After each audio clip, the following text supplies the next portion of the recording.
السلام علیکم ورحمۃ اللہ وبرکاتہ۔ کیسے ہو سامعین و ناظرین؟ امید ہے کہ آپ سلامت ہوں گے۔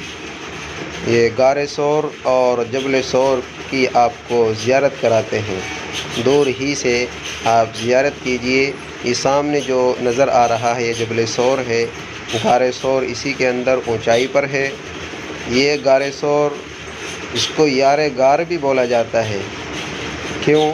حضرت ابوبکر صدیق رضی اللہ عنہ اور آپ صلی اللہ علیہ وسلم جب مکے سے نکلے تو اسی کے اندر آپ صلی اللہ علیہ وسلم اور حضرت ابوبکر صدیق رضی اللہ تعالیٰ عنہ نے پناہ لی تھی، اور کفار مشرکین یہ آپ کے پیچھے لگے ہوئے تھے، اور غار پر پہنچے تو وہاں پر انہوں نے کبوتر کے ایک گھونسلہ دیکھا اور مکڑی کا جالا دیکھا تو وہ پیچھے لوٹ گئے۔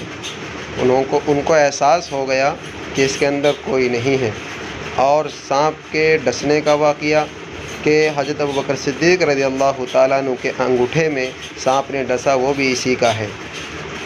جی، آپ اسی طرح کی ویڈیو دیکھنے کے لیے ہمارے چینل کو سبسکرائب کریں، بیل آئیکن کو پریس کریں۔ السلام علیکم ورحمۃ اللہ۔